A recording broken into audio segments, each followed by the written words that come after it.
Hello दोस्तों, क्या हाल चाल है। नमस्कार, गुड इवनिंग, गुड मॉर्निंग। दोस्तों अभी हम लोग CGPSC प्रीलिम्स है ना, आगामी फरवरी में होने वाला है, जिसमें आज हम महत्वपूर्ण टॉपिक पे तो चर्चा करेंगे। साथ में आज ये देखेंगे, लास्ट तक वीडियो देखिएगा, मैं उन टॉपिक को बताऊंगा गणित और रीजनिंग में जो ज़्यादातर पेपर में पूछे जा रहे हैं, इसलिए आपको लास्ट तक वीडियो जरूर देखना है, पहली बात। दूसरी, मैं ऐसे कुछ आपको स्ट्रेटेजी बताऊंगा जहां पे आप कुछ जो शेष बच गए हैं समय, है ना, इसी के बीच आपको उसको क्रैक करना है। तो किन किन टॉपिक को करेंगे, साथ में क्या चीज़ को आप इम्प्लीमेंट करेंगे, और साथ में मैं बताऊंगा कि जो पिछले वर्ष का पैटर्न है वो किस लिहाजे से पूछा गया, इसकी एक रूपरेखा कैसे तैयार की गई थी, क्या वाकई हार्ड था सवाल या वो हार्ड नहीं था, तो क्या ये एकदम इजी था, सभी चीज़ों पे बात करेंगे। और सबसे बड़ा चीज़ ऐसा बोला जा रहा है कि नई गवर्नमेंट जो आई है, नई सरकार जो आई है, क्या इसकी मंशा सरल तरीके से प्रश्न करवाने को लेके है या नहीं, तमाम चीज़ों को वन बाय वन बात करने वाले हैं। तो तैयार हो जाइए। और साथ में मैं आपको ये बताऊंगा कि लास्ट में मैं अनाउंसमेंट करूंगा कि यदि आप 15-20 दिन भी हमारी क्लास को ज्वाइन करते हैं तो आपकी C-सेट हम निकाल सकते हैं, वो भी नॉमिनल प्राइस पे फीस रहेगी हमारी, वो मैं लास्ट टाइम अनाउंसमेंट करूंगा। तो चलिए समझते हैं C-सेट की एक कारवां। जो हमारे न्यू कमर की स्टूडेंट हैं, जो पहली बार CGPSC में अपेयर होंगे, उनको क्या चीज़ का ध्यान रखना चाहिए, C-सेट आखिर है क्या, सिलेबस में रहता क्या है, सभी चीज़ों पे बात करेंगे एक एक करके मुस्कुराते हुए। और बात ये रहेगी कि यार मैं वो चीज़ बताऊंगा जिसको आप एक बार में समझ जाएंगे, तो हो सकता है पहली बार में ही आप क्रैक कर जाए प्रीलिम्स, राइट। तो चलिए आइए देखिए, हम लोग जो बात कर रहे हैं अबाउट CGPSC, हमारा जो अभी मतलब प्रीलिम्स जो होने वाला है CGPSC का 2023 का वैकेंसी है, राइट, है ना, और अभी फरवरी में पेपर होगा। हम लोग C-सेट के बारे में हम लोग बात करेंगे। C-सेट का जो पेपर है, एक्चुअल में आपके प्रारंभिक पेपर में 2 पेपर होते हैं, एक होता है सामान्य अध्ययन का और एक होता है मैथ्स, रीजनिंग और एप्टीट्यूड का जो मिश्रण भाग है वो होगा, जिसको हम जनरली कॉमन एप्टीट्यूड टेस्ट के नाम से जानते हैं। तो आपको जो C-सेट का पेपर है वो एक्चुअल में इसमें क्या आपकी पाठ्यक्रम होती है, आपको क्या पढ़ना चाहिए, तो आपने तो खैर बहुत दिन से तैयारी कर लिया है, तो एक हल्का फुल्का मैं आपको बता देता हूं ताकि हमारे न्यू कमर स्टूडेंट को भी पता चल जाए। तो C-सेट पेपर में एक्चुअली में आपके पास total number of question 100 question रहेंगे, और साथ में आपको ये बता देते हैं कि 100 क्वेश्चन में इसमें क्या क्या होगा। तो हम लोग इसमें जनरली जो है गणित पढ़ते हैं, गणित पढ़ेंगे। उसके बाद हमारी जो एक दूसरी जो महत्वपूर्ण चीज़ है वो रीजनिंग है, रीजनिंग को आपको महत्वपूर्ण तरीके से पढ़ना पड़ेगा। इसके अलावा आपको हिंदी लैंग्वेज, हिंदी और छत्तीसगढ़ी, इसको मैं एक साथ लिख दे रहा हूँ, हिंदी और छत्तीसगढ़ी लैंग्वेज एक साथ हो गया। और इसके अलावा आपकी गद्यांश, या हम यूँ बोले कि जो डिसीजन मेकिंग है, संप्रेषण स्किल है, इंटर कम्युनिकेशन वाला जो पार्ट होता है, मतलब आप ये लेके चलिए कि आपकी संप्रेषण जो है स्किल, और इस पे निर्णयन क्षमता से संबंधित सवाल आते हैं। ये एक मोटे तौर पे मैंने आपको बताया, फुल डिटेल सिलेबस नहीं बताया, ठीक। तो लास्ट ईयर की रूपरेखा जो सवाल आ रहे हैं वो कैसे आए थे, कैसे कैसे होते हैं, तो मैं आपको ये बता रहा हूं। मेन आप ये देख पा रहे हैं, ये हिंदी और छत्तीसगढ़ी से टोटल 100 क्वेश्चन में नियर अबाउट कभी कभी 30 क्वेश्चन, कभी कभी 35 क्वेश्चन तक पहुंचने का प्रयास किया गया है। तो 30 से 35 क्वेश्चन जो है आपके छत्तीसगढ़ी और हिंदी लैंग्वेज से आएंगे, ठीक है। इतना तक क्लियर हो गया। ये नॉर्मली जो चल रहा है उसकी बात कर रहे हैं, जो लगातार 3-4 साल का जो पेपर का पैटर्न है, हम उसी हिसाब से बात कर रहे हैं। तो फर्स्ट तो आपका ये काम हो गया, मतलब लगभग अगर हम बात करेंगे गणित और रीजनिंग से टोटल सवाल जो आएंगे वो आप जैसे यहाँ देखो, निर्णय क्षमता, संप्रेषण, इसकी इसमें पूर्वाधारणा आता है, तर्क शक्ति आता है, तर्क वाला आता है ना जी, तर्क आर्गुमेंट्स, राइट, है ना, और इसके अलावा क्या बोलते हैं उसको, तर्क एवं निष्कर्ष, बहुत सारी चीजें हैं। तो इससे क्वेश्चन हम अबाउट ले लेते हैं, मैं इसको थोड़ा सा स्किप कर देते हैं 10-15 ताकि हम इसको जमा पाए। मतलब अप्रोक्स अगर हम लोग बात करें, पाई चार्ट बना के मैं समझाता हूं और आपको समझ पाएंगे। यहां से तो यहां से आप 3 भाग में इसको डिवाइड कर लीजिए। लीजिएगा, यहाँ पर अगर हम लोग बात करें हिंदी और सीजी लैंग्वेज की, है ना, लैंग्वेज भाषा याद रखिएगा, लैंग्वेज की बात कर रहे हैं। यहाँ पर आपके अदर्स मतलब कौन से आ गए, ये वाले आ गए, संप्रेषण स्किल वाले लोग आ गए, ठीक है।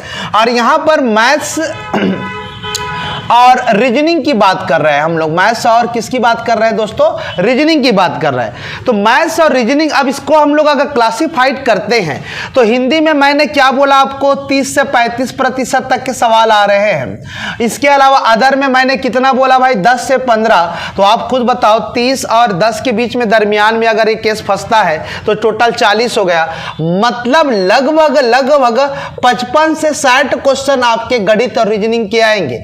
और इस मैथ्स और रीजनिंग में मैंने आपको डीआई सेक्शन नहीं बताया है, जिसमें ज्यादातर आंकड़ों की व्याख्या बोलते हैं आप इसको, आंकड़ों की व्याख्या, या ज्यादातर आप लोग इसको बोलते हो पाई चार्ट। निश्चित रूप से आपको यह पता चल गया कि इतना आएगा पाई चार्ट। अब हम लोग एक एक करके समझते हैं। लास्ट ईयर दोस्तों बहुत बड़ा भयंकर कुछ गेम पलटी हुआ था और बहुत सारे लोग सवाल नहीं बना पाए थे। आइए मैं बताता हूं, आप जब भी इन चीजों को करके जाएं सी सेट में स्पेशली, राइट, तो आपको क्या चीज ध्यान देना है, मैं बताऊंगा आपको बहुत अच्छे से कि यार क्या गेम हुआ था लास्ट ईयर। एक्चुअल में आपके लेवल कैसे बढ़ाए जाते हैं उसके बारे में भी बात करेंगे। तो यार मैं आपको एक समझाता हूं, यहां पर आइए, चलिए मैं आपको फिर से समझा रहा हूं, आप देखते जाइएगा। फिर से एक बार पाई चार्ट बना लेते हैं। आपके जो हार्ड लेवल के सवाल हैं, हार्ड लेवल, मिडिल लेवल और इजी लेवल, राइट, है ना। तो हार्ड लेवल के सवाल आपके टोटल लास्ट ईयर के अप्रोक्स देखें तो 20 से 25 क्वेश्चन ऐसे थे जो बिल्कुल लग रहा था कि थोड़ा लेवल है।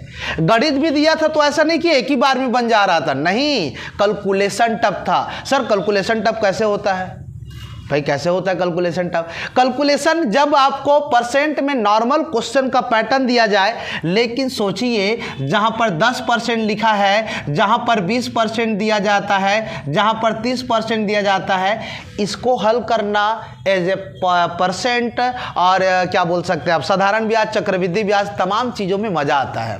लेकिन वैसा नहीं, आपको लास्ट ईयर दे दिया था ऐसा परसेंट, ये देखिए 6.32% और 5.25% ऐसा। तो दशमलव में जब देता है तो इसकी टफ लेवल या कैलकुलेशन का लेवल एक ऊपर चले जाता है और लोग वहाँ से क्विट। आप कितने भी मैथ्स बैकग्राउंड के हो या कितने भी अच्छे आप दुर्रमबाज हो, जल्दीबाजी में कैलकुलेशन मिस्टेक हो जाती हैं। और ये सिर्फ खेल किसका होता है, प्रैक्टिस का, राइट। तो इन चीज़ों के दरमियान आपको सवाल लेवल बढ़े हुए दिखे लास्ट ईयर, तो ये पिछले ईयर का पैटर्न था। लेकिन आइए मैं आपको और कुछ चीज़ें समझा के आपको ले चलते हैं। देखिए, तो सिंपल सी बात है, मिडिल लेवल का जो हमारा सवाल जनरली बनता है दोस्त, वो लगभग लेके चलो, हमारा जो मैं सीधा सी बोलूँ 50% सिलेबस के हिसाब से चले तो लगभग 50 क्वेश्चन मिडिल रेंज में है, जिसको आप आराम से बना सकते हैं। टाइम लगता ही नहीं है मिडिल लेवल में, टाइम नहीं लगेगा, नहीं सर जी लगेगा। मिडिल का मतलब इजी से थोड़ा टफ और हार्ड से थोड़ा बीच, मतलब बनते बनते बनेगा। अगर आपकी प्रैक्टिस है तब बनेगा, तो आपको वो सवाल में थोड़ी मोड़ी दिमाग तो लगाना पड़ेगा, है ना। लेकिन अब हम 20 और 50 70 हो गए, 30% क्वेश्चन दोस्तों मैं निश्चित रूप से बोलूँगा ये बहुत ही ईजी क्वालिटी के थे, जो कहीं ना कहीं आप पढ़े होंगे, कोई ना कोई बुक से पढ़े होंगे, कोई ना कोई संस्था से पढ़े होंगे।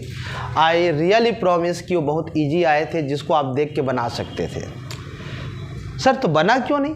हो सकता है आप सवालों की उलझनों में, कॉन्सेप्ट में उलझ गए हों और आपको उस परेशानी में आप झेल नहीं पाए हो, इसलिए आपके बहुत सारे सवाल क्या होते गए, गलत होते चले गए, राइट। तो समझना जरूरी है आपको कि यार इजी लेवल वैके ही होते हैं। लेकिन हम लोग क्या करते हैं, बड़े बड़े सवालों में फंस जाते हैं, कभी कभी जटिल सवालों को फंसते हुए नजर आते हैं। तो हमको लगता है यार अब हम लोग कैसे करें, इसी को बैलेंस करना है। इसीलिए मेरे जितने भी तमाम दोस्त यूट्यूब पे वीडियो पे मेरे मतलब वीडियो को यूट्यूब पे देख रहे हैं, सभी से आग्रह है कि आप स्पेशली टेस्ट सीरीज जरूर ज्वाइन करें। This is the most important factor for your exam. अगर टेस्ट सीरीज ज्वाइन नहीं कर रहे हैं तो गड़बड़ मामला भी हो सकता है, लेकिन आप ऐसा ना करें। रिस्क ना लें, क्योंकि सोचिए सामान्य अध्ययन में आप कहाँ से कहाँ पहुँच जाएंगे और पता चला कि यहाँ पर सीसेट में क्या हो गया, डिस्क्वालीफाइड हो गया। ऐसा हुआ है। यहाँ तक के भी मैं इसीलिए बोलता हूँ यार, आप अच्छे बैकग्राउंड से बिलोंग करते हो, आपकी ग्रेजुएशन अच्छे से हुई है, आपको मैथ्स आता है, इट्स ओके, लेकिन ओवर कॉन्फिडेंस नहीं रहना। क्योंकि बहुत लोग ऐसे हमारे इंजीनियरिंग वाले दोस्त हैं या मैथ्स बैकग्राउंड वाले हैं, मैथ्स नहीं बना, सामान्य अध्ययन में बहुत अच्छे स्कोर किए, बाद में इधर से डिस्क्वालीफाइड हो गए हैं, पता है। तो ऐसा होता है, इसलिए आप नज़रअंदाज ना करें, भरपूर प्रैक्टिस करिए। आपको तो यार एग्ज़ाम निकालना है, तो उसमें आप ओवर कॉन्फिडेंस वाली चीज़ें क्यों आती है। बहुत लोग हमको आता है क्वालिफाइंग, सोचो 100 क्वेश्चन में 23 क्वेश्चन भी नहीं ला पाते हैं, 33 क्वेश्चन भी नहीं ला पाते हैं। और एज वेल नो आप समझ गए होंगे कि ये क्वालिफाइंग पेपर है। आइए मैं बताते चलता हूँ, यहाँ तक ठीक है। आई बहुत सारे बात करेंगे आज और बहुत सारी चीज़ें समझाऊंगा मैं, आप लेके चलिए कि आज से आपको बहुत कुछ इनपुट भी मिलेगा, आउटपुट भी मिलेगा, राइट।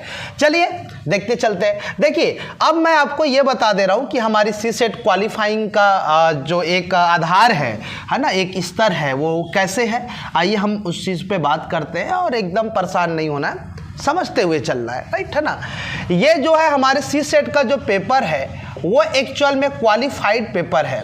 एक्चुअल में जो हमारे कैटेगरी हैं जैसे ST SC OBC, इनके लिए total number of question 100 question आएंगे, ठीक है। 100 क्वेश्चन में आपको टोटल 2 अंक प्रत्येक, ईच नंबर ऑफ 2 रहेगा, मतलब इसकी आपकी नंबर कितनी हो जाएगी, 200 हो जाएगी नंबर, मार्क्स, ठीक है, याद रखिएगा मार्क्स, राइट है ना। चलिए तो टोटल आपको 23 क्वेश्चन या 23% को आपको कैटेगरी वाले हैं, ठीक है। अब ये आपका SC हो सकता है, ST हो सकता है, OBC हो सकता है, राइट है ना। और इन जनरल वाले लोगों, भाई साहब लोगों के लिए ये 33% क्वालिफाइंग है। अब है तो है, नियम है, आप इसमें कोई डिबेट ना करें तो ज़्यादा अच्छा है।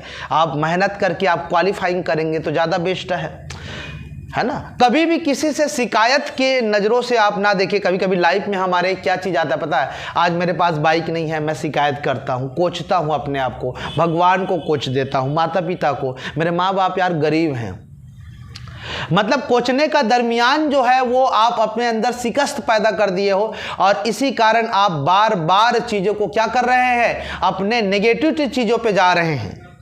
तो डोंट वरी, इस चीज़ को आपको समझना भी है कि यार कुल मिला के जितने भी चीज़ें हैं आप शिकायत कम करें, उतना खुश रहेंगे। जितना कम इच्छा है, कितनी ज़्यादा डिजायरमेंट नहीं है, उतनी आप बेहतर चीज़ कर पाएंगे लाइफ में। हम यही मैं बोला ना, आज हमारे पास पेन नहीं है, जूता नहीं है, कॉपी नहीं है, हम तुलना करने लग जाते हैं। ये जो तुलनात्मक चीज़ें तो आपको ज़्यादा दुख या ज़्यादा सैडनेस पहुंचाती है। तो बिल्कुल जो मिला है ईश्वर की दया से बहुत कुछ मिला है, नहीं मिला है तो उसके लिए काबिल बनना है ताकि वो भी मिल जाए। माता पिता को कोचने से ज़्यादा अच्छा है कि आप मेहनत करें और उनको वो सुख सुविधा दें। अरे यार मोर मम्मी तो कछु देत नहीं है भाई, आज छत्तीसगढ़ी में समझ रहे हैं मेरी बात है ना। मतलब हर शिकायत है, मेरे पास गाड़ी नहीं, मेरे पास जूता नहीं हो, एक्सेट्रा ऑल, सिर्फ कंप्लेन। इस कारण आप अपने अंदर की चीज़ों को क्या कर रहे हैं, और मतलब क्या बोलना चाहिए, इंटरनली खालीपन ला रहे हैं। मेरे पास ये नहीं है, मेरे पास वो नहीं है, मेरे पास आज ये रहता, मैं उसके लिए काबिल बनना पड़ेगा, उसके लिए दूसरों से ज़्यादा मेहनत करना पड़ेगा। आप खुद बताओ, आप 2 लोगों को जॉब में रखोगे तो सिंपल सी बात है, काम चोर आदमी को तो नहीं रखोगे ना। That is the hard worker man, now require of hard worker man, right, समझिएगा, ठीक है। आइए, तो कहने का मतलब 23% का और जनरल में 33%, या आप 33 क्वेश्चन बोलो या 33% बोलो, दोनों में एज वेल जो भी आपको लगता है प्राप्त हो गया तो क्वालिफाई। मतलब मैं सिंपल आपको ये बता रहा हूँ, 100 क्वेश्चन में आपके एक्यूरेट 23 क्वेश्चन सही होनी चाहिए, और 100 क्वेश्चन में 33 क्वेश्चन जनरल वाले हमारे साहब लोगों का सही होना चाहिए, और एक कैटेगरी वालों का सही होना चाहिए। नंबर करेंगे तो 2-2 नंबर जोड़ दो, 46 नंबर और 66 नंबर आपके होने चाहिए। तो यदि आप कैटेगरी में हो तो 23 क्वेश्चन मात्र सही करिए। तो यार पेपर कितना भी हार्ड आएगा तो 23 क्वेश्चन तो आप यार इतने दिन से मेहनत कर रहे हो, नॉर्मल ग्रेजुएशन किए तो भी बनना चाहिए। यस सर, लेकिन कभी कभी सवालों उलझ जाते हैं। कभी कभी हिंदी और छत्तीसगढ़ी लैंग्वेज इतना टफ आ जाता है तो आसान तो उतना नहीं होता है, ये भी बता रहा हूँ मैं, है ना। तो आप उस स्थिति को परख करके करिएगा। चलिए आइए हम लोग और आगे बढ़ते हैं। तो आपको क्या करना चाहिए, मतलब ऐसा आप क्या करेंगे कि आपकी ये जो है स्ट्रेटेजी काम आएगी। तो सबसे पहले मैं आपको बोल रहा हूँ पिछले साल का पैटर्न देखने के बाद, और वो शायद बहुत इम्पॉर्टेंट भी है, पिछले साल जितने भी सवाल हुए हैं वहाँ पर पाई चार्ट के सवाल ज़्यादा आ गए हैं। सर अब ये क्या है, तो पिछले साल इसलिए मैं बोल रहा हूँ सबसे पहले आप यदि आज तक नहीं पढ़े हैं DI, डेटा इंटरप्रिटेशन बोलते हैं, जिसमें आंकड़ों की व्याख्या या विश्लेषण जिसको बोलते हैं, सॉरी राइट है ना, जहाँ पर आप क्या क्या पढ़ेंगे बेटा DI में, तो इसको करके ही जाना है। पहला चीज़ तो आप यहाँ से करके जाएंगे पाई चार्ट, पाई चार्ट, ठीक है। दूसरा जो करेंगे दंड आलेख करिएगा, बार है ना, दंड आलेख, ठीक है। फिर एक आता है सारणियन, आता है सारणियन टेबुलेशन, ठीक है, सारणियन हो गया। एक आपका होगा यहाँ पर बार ग्राफ, जिसको आप बोलते हैं ग्राफ वाला चीज होता है, ठीक है। इन चीजों को आपको एनी हाउ करके जाना है, क्योंकि कल लास्ट ईयर में बोल रहा हूँ एक रेशियो वाला पाई चार्ट दिया था, जैसे आपको एक रेशियो बना दिया था, यहाँ पर कुछ डेटा दे दिया था और यहाँ पर पाई चार्ट भी दिया था, दोनों का कम्बो वाला सवाल आया था। This is the very much advance question, ये ज़्यादातर बैंकिंग वगैरह में पूछा जाते हैं।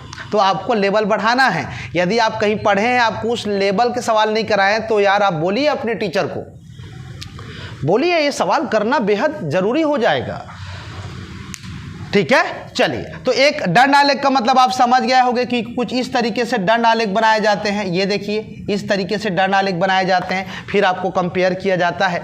सारणियन का मतलब यहाँ पे टेबुलेशन जिसको बोलते हैं, कुछ इस तरीके से आंकड़े दिए जाते हैं। यहाँ पर मान लो विषय लिख दिए हैं, अंग्रेजी लिख दिए हैं, ये रमेश यहाँ पर उनका प्राप्तांक लिख दिए हैं। ग्राफ का मतलब आपको ये कुछ इस तरीके से ग्राफ बनता है। ये सभी चीज़ों को करके जाइएगा, ये पेपर में लगातार आ रहे हैं और बहुत इम्पोर्टेंट है। बिल्कुल शानदार तरीके से बोल रहा हूँ। हमारे YouTube पर तो वीडियो है ही, आप हमारे ऑनलाइन क्लास भी ले सकते हैं, 2-3 दिन में वीडियो देख के ख़त्म करें, क्योंकि इससे जनरली 10-12 सवाल आपको मिल ही ज़्यादा ही मिलेंगे। लास्ट ईयर तो आई थिंक मैं देख रहा था तो 55 क्वेश्चन के शेड्यूल से लगभग 15 से 20 सवाल तो यही आए थे लगभग, है ना। तो इसको आपको करना ही है, आपको इसको करके ही जाना है। सबसे पहले आपको ये करना है, ठीक। अब आइए, ये तो कर ही लेंगे आप, है ना। मैं टॉपिक बता दे रहा हूँ कि आप किसको किसको करेंगे तो ज़्यादा ठीक रहे, किसको छोड़ सकते हैं। आइए चलिए, तो एक ये पॉइंट हो गया आपके लिए, बेस्ट हो गया, है ना। अब आप अगर रीजनिंग में कौन कौन से टॉपिक करेंगे, महत्वपूर्ण टॉपिक कौन सा होगा रीजनिंग के अंतर्गत, आइए हम लोग देखते हैं। रीजनिंग के अंतर्गत अगर आप टॉपिक करेंगे, मतलब जो टॉपिक करेंगे वो कौन कौन सा, पहले तो पासा को करके जाइए, एक सवाल पासे का जरूर बनेगा। दूसरा दिशा परीक्षण बोलते हैं, वहां से एक सवाल जरूर आएगा, ठीक। तीसरा जो है, अब हम लोग आप आगे आगे बढ़ते चलते हैं तो आपको समझ आएगा, न्याय निगमन बोलते हैं, सिलोजिज्म बोलते हैं जिसको आप, है ना, न्याय निगमन। अरे वो वाला सवाल आता है ना यार, कुछ हाथी शेर हैं तो सभी हाथी शेर हैं, कुछ मोर शेर हैं तो ऐसा आता है ना, है ना? कुछ पत्ते खिड़की हैं तो सभी पत्ते लोमड़ी हैं, ऐसा वैसा सवाल आता है, सिलोजिज्म वाला है। न्याय निर्णय के अंतर्गत सवाल को हम ज़्यादा तौर पे देखते हैं, ठीक है। अब आइए, तो चौथा नंबर न्याय निगमन हो गया। वेन आरेख से एक सवाल बनने का भरपूर चांस रहेगा। वेन आरेख जिस बिल्कुल मतलब इम्पोर्टेंट सवाल बनते हैं। इसके अलावा यदि हम बात करें वन आरेख के अलावा यदि किसी चैप्टर का, तो अब आते हैं, देखिए सांकेतिक भाषा, डिकोडिंग कोडिंग जिसको बोलते हैं, सांकेतिक भाषा बोलते हैं, डिकोडिंग कोडिंग जिसको बोलते हैं, तो यहाँ से एक सवाल हो जाएगा, ठीक है। इसके बाद क्लासिफिकेशन, दैट मीन्स वर्गीकरण का सवाल आप कर लीजिएगा। वर्गीकरण का सवाल भी बहुत इंपॉर्टेंट आता है और बिल्कुल जायज़ है, इंपॉर्टेंट तो है ही। 4, 5, 6 कर लिए, इसको 7वां आ जाइए। वर्गीकरण के अलावा यदि इंपॉर्टेंट है आपका, तो यहाँ पर आ जाइएगा श्रृंखला आ जाइएगा। श्रृंखला के साथ लुप्त पद को एक साथ जोड़ दे रहा हूं मैं। लुप्त पद का मतलब ये हो जाएगा मिसिंग टर्म्स, और श्रृंखला का मतलब जो श्रृंखला में एक अननोन रहेगा उसको ज्ञात रहेगा। तो ये टॉपिक को आप कर लीजिएगा, टॉपिक को, राइट, है ना। और इसके अलावा यदि आप करेंगे तो रक्त संबंध से 1-2 सवाल बन रहे हैं, है ना, रक्त संबंध से सवाल बन रहे हैं।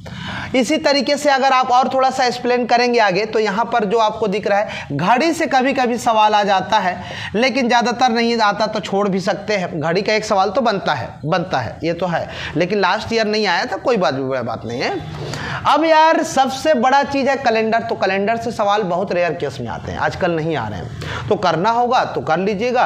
अगर आप बढ़िया से पढ़े हैं तो यार पूरा पढ़ के जाइए। मैं फिर से बोल रहा हूँ, मैं इस चीज़ से बचना चाहता हूँ कि आप यही टॉपिक करके जाए। मैं ये बोलना चाहता हूँ जिसके पास समय कम है, जो पूरे टॉपिक को अभी रिवाइज नहीं कर पा रहे हैं, तो आप इन टॉपिकों को जरूर करके जाइए, बस मेरा मुद्दा है। लेकिन जो आदतन 1 साल से पढ़ते आ रहे हैं, जिनके पास सब कुछ है, पढ़े लिखे हैं और सब सब्जेक्ट पे कमांड कर लिए, तो यार सब पढ़ के जाइए आप, ऐसा नहीं करना है, ठीक है, तो ध्यान रखना है ना। तो ये घड़ी को, क्लॉक को करके जाइएगा, रक्त संबंध हो गया, और इसके अलावा आप और 1-2 टॉपिक और है, मुझे याद नहीं आ रहा है रिसेंटली। अच्छा, पजल, लास्ट ईयर पहले से बहुत सारे सवाल आए थे, लेकिन इसका लेवल बहुत बड़ा था, तो या तो आप किए हो तो कर लीजिए, नहीं तो मैं बोलूँगा अगर नहीं जमता है तो छोड़ भी सकते हैं इसको, क्योंकि अगर तत्कालिक करेंगे तो फंस भी सकते हैं। सिंपल पहेली या पजल आता है तो उसको कर लीजिएगा, बट थोड़ी सी एडवांस क्वालिटी की आती है जिसमें सवाल को ही पढ़ने में आधा घंटा लगता है, तो रिक्वेस्ट कि छोड़ दीजिए, आगे बढ़िए। हो सकता है कुछ गणित सिंपल हो, भाई सही बात है ना, कुछ पाई चार्ट सिंपल हो, तो मैं तो यही बोलता हूँ कि जो समझ आए उसको बनाइए, क्वालिफाइंग होना है, कोई ज़्यादा होशियारीगिरी नहीं कि हमको 80 लाना है, 90 लाना है, डोंट मूव वेस्ट, ठीक है। आपको क्वालिफाइंग के एक सेफ स्कोर पे पहुंचना है। जैसे अभी हमने अब लोग देखा 23 क्वेश्चन सही होना चाहिए, आप 50 सही करके आओ, 100 में 50 सही कर लेंगे भाई, इतना तो पढ़ने वाले होंगे, इतना भी नहीं बोलिएगा, ठीक है। करना चाहेगा वो हर कर लेता है यार। तो ये एक नॉर्मली जो आपकी चैप्टर्स हैं वो होते हैं, जैसे लास्ट ईयर इससे सवाल 2-3 बन गए थे। क्रम व्यवस्था, मैं क्रम व्यवस्था को साथ में पढ़ाता हूँ, जब भी पढ़ाता हूँ मैं, बैठक व्यवस्था, सीटिंग अरेंजमेंट, राइट, तो इससे सवाल लास्ट ईयर 3-4 आ गए थे। रैंकिंग जिसको बोलते हैं, रैंकिंग आप बोलते हो, राइट, तो इन चीज़ों को आप जनरली करके जाइए, जो आपके पेपर में जनरली पूछे जाएंगे, या मैं ये बोलूँ कि आता ही है, ठीक, तो इसको आप कर लीजिएगा।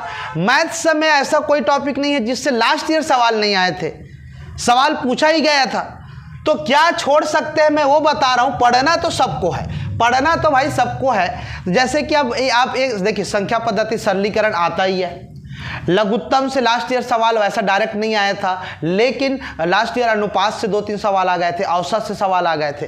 तो आपके ऊपर है कि आप क्या कैसे तैयारी कर रहे हैं। अनुपात और औसत से आपके 2-3 सवाल तो बनेंगे, ये पहला प्रारूप है।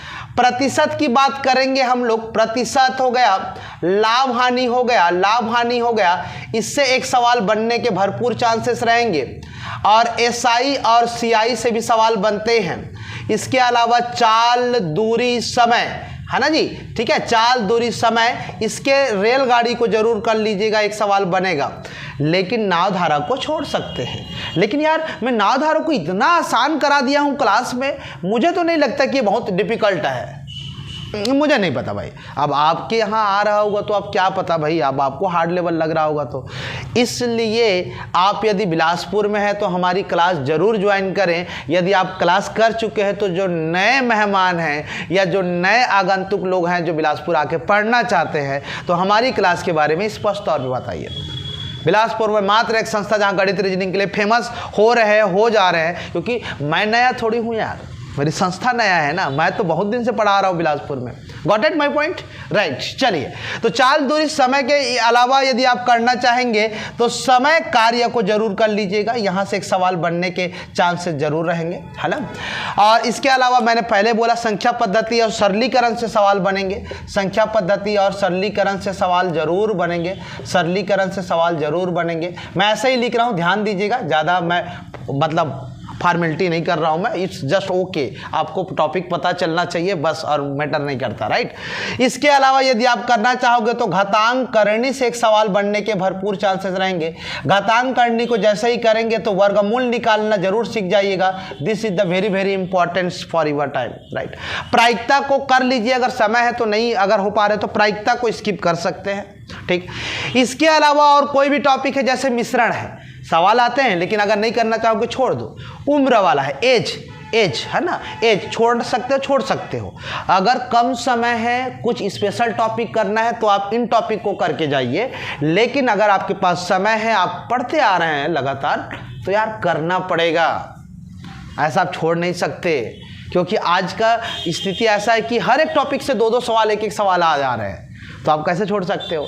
तो इसको ध्यान रखिएगा, ठीक है। और कुछ छूट गए होंगे, हो सकता है रिसेंटली मुझे याद नहीं आ रहे होंगे, तो कुछ चीज़ें हम लोग कमेंट बॉक्स में देख लेंगे, आप कुछ पूछ लीजिएगा। किसी को भी कोई भी संशय हो तो कमेंट बॉक्स खुला है, ओपन है, आप बताइएगा, आपको रिप्लाई किया जाएगा, ठीक है। तो उससे लिए कोई दिक्कत नहीं है। लेकिन जितने टॉपिक हम लोग कर रहे हैं उससे सवाल जनरली आते हैं, तो वी लुक देयर कि आप देखिए, समझिए। अब आपकी स्ट्रेटेजी कैसे रहेगी पेपर निकालने की, आइए हम वहाँ पर भी बात कर लेते हैं। 100 बात की, एक बात की पेपर हम निकालें तो कैसे निकालें, बस इतनी सी बात है ना।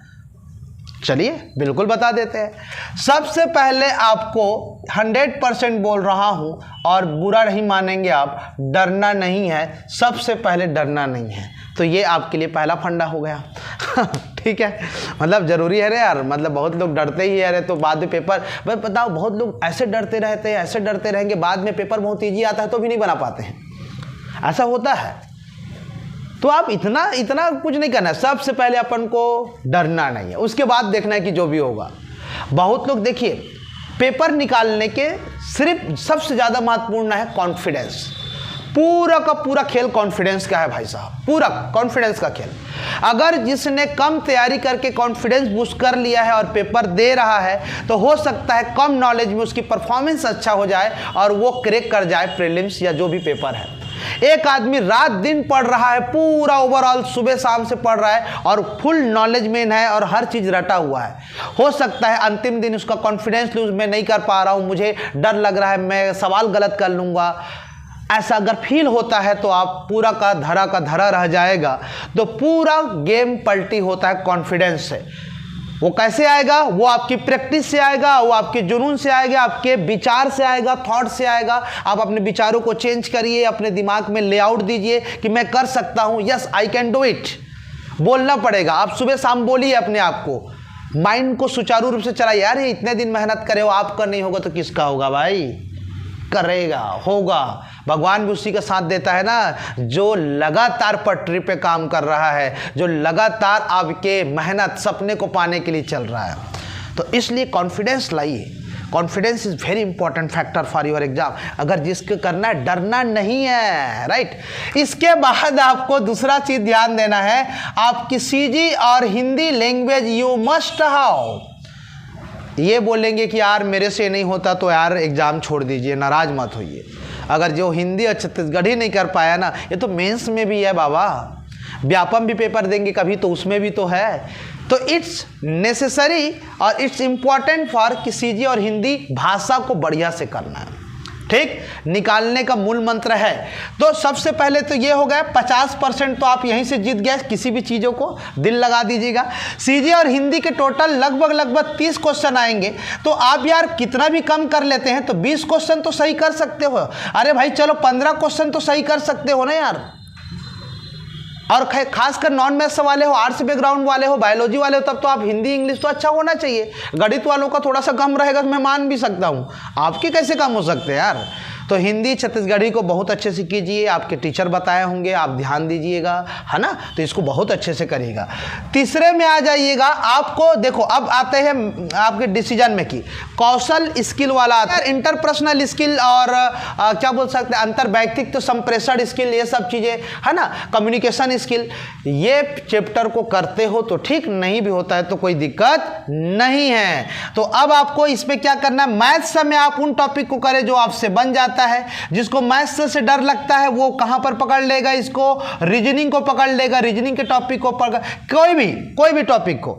मैं आपको फिर से बोल रहा हूं कि चाहे वो रीजनिंग हो चाहे मैथ्स हो, यहां पे दोनों में रीजनिंग के सवालों को पकड़िए तो ज्यादा अच्छा रहेगा। क्योंकि यार जब तक आप रीजनिंग की चीजों को नहीं करेंगे तब तो होना संभव ही नहीं है। रीजनिंग को नहीं करेंगे तो संभव नहीं है। रीजनिंग करिए, क्योंकि सर रीजनिंग में टॉपिक जो है वो बहुत ही आसान है, बहुत ही आसान है रीजनिंग में टॉपिक, राइट। तो इस चीज़ को ध्यान रखिएगा, reasoning is the very very important. करके जाइए, मैथ्स में उन टॉपिक को करके जाइए। तो रीजनिंग में यार मान लो 25-30 सवाल आते हैं तो आप 10-12 सवाल को नहीं करोगे यार। मैथ्स में कितने भी गधे रहोगे तो 10-12 सवाल नहीं करोगे यार। करेंगे सर जी, बिल्कुल करेंगे। तो आप मुझे बताइए, ऐसे ऐसे करके आप जोड़ के न्यूनतम वैल्यूज़ को ला सकते हो। लेकिन मैं फिर से बोलूँगा, आपको सबसे पहले किसको अटेंड करना है, सीजी और हिंदी को। मैं तो न्यूनतम लिया हूँ ना यार, आप जबकि 30 क्वेश्चन में 20-25 आराम से बना सकते हो। ऐसा कोई बहुत बड़ा मेजरली इफेक्ट वाला चीज़ें नहीं होती है। तो ध्यान दीजिएगा, कोई बहुत बड़ी बात नहीं है, कर सकते हैं आप, और मुझे यकीन है आप करके दिखाएंगे इस साल। तो हमारे न्यू कमर फ्रेश स्टूडेंट, मुबारक, शुभकामनाएं आपको कि आप इस साल बेहतरीन करेंगे और एक बार छाप छोड़िए सीजीपीएससी की तरफ, और मेंस में भी बहुत सारी चीज़ें होंगी। अब मैं आपको ये बता रहा हूँ, आज की डेट में यदि आप हमारे मतलब अगर आप चाहते हो कि सर हम चाहते हैं कि सेलेक्टेड चीज़ों को पढ़े और हमको कोई क्लास दे दे और हम लोग इतने 15-20 दिन में हम लोग पढ़ लें, अभी तो आपके पास कम से कम 30 दिन तो बचा है, ले देखिए 20 दिन 30 दिन हो सकता है आपको ऑनलाइन वीडियो दे दे, आप तुरंत पढ़ के ख़त्म कर सकते हैं। तो अभी के डेट में सी सेट अगर आप लेना चाहेंगे तो 999 में अवेलेबल हो जाएगा, आप कॉल करके बात कर सकते हैं। हालांकि हम लोग जनरली क्वालिटी बेस पे डिपेंड करते हैं, इसलिए फीस को कम नहीं कर पाते हैं, क्योंकि वहाँ पर मेहनत हमारी ज़्यादा लग जाती है, ऐसा मुझे लगता है। तो इसलिए कोई भाजीपाला टाइप से नहीं है, हर चीज़ की क्वालिटी है, आपको हम एजुकेशन दे रहे हैं। तो जहाँ तक रियायत रहती है वहाँ तक आपको बोलने की ज़रूरत नहीं है। यदि आज की कंडीशन पे लेते हैं तो 999 में मैथ्स, रीजनिंग, हिंदी, छत्तीसगढ़ी और साथ में पाई चार्ट सब चीज़ मिल जाएगा। ये सिर्फ 1 या 2 दिन के लिए रहेगा, जब हमारी वीडियो आएगी तब तो आप तुरंत परचेस कर लीजिएगा और वीडियो को मनचाहा डेट समय पे देख सकते हैं, ऑनलाइन है तो कोई दिक्कत है नहीं, है ना। तो आप ध्यान रखिएगा इसको। बाकी जो भी हमारे दोस्त हैं वो याद रखें, बिलासपुर में हमारी क्लास चल रही है ऑफलाइन की, धूमधाम से चल रही है। आप आइए, सेपरेट संस्था हो गया ब्रिजेश दर्शन, अब एक इंस्टीट्यूशन के प्लेटफॉर्म पे आ गए। पहले हम कहीं कहीं अलग जगह शिक्षा दिए हैं, जुड़े रहे बहुत सारे संस्थाओं में, सभी जानते हैं। अब सभी दोस्तों से मेरा आग्रह है कि आप सभी लोगों को बताएं कि अब मैथ्स रीजनिंग के लिए भटकने की ज़रूरत नहीं है। बिलासपुर में 1 मैन आर्मी आप पहुँचिए, बिल्कुल न्यूनतम फीस पे अवेलेबल है। और साथ में मैं ये बोलूँगा कि हमारी नई सरकार आई है, अब देखते हैं बहुत सारी वैकेंसियाँ भी अपडेट हो जाएंगी, और कोशिश करिए आपकी बहुत सारे तैयारी को सुचारू रूप से करिए, ताकि आने वाले समय में आप एक पोस्ट पे पद पर हो, है ना। कोई भी दिक्कत, कोई भी चीज़ें नहीं समझ आया होगा तो आप ज़रूर बताइएगा, और साथ में हम कोशिश आपको यही करके देंगे कि बेस्ट से बेस्ट चीज़ मिलते रहेगी, ठीक है। चलिए, तब तक शुक्रिया, धन्यवाद, thank you very much, all the best.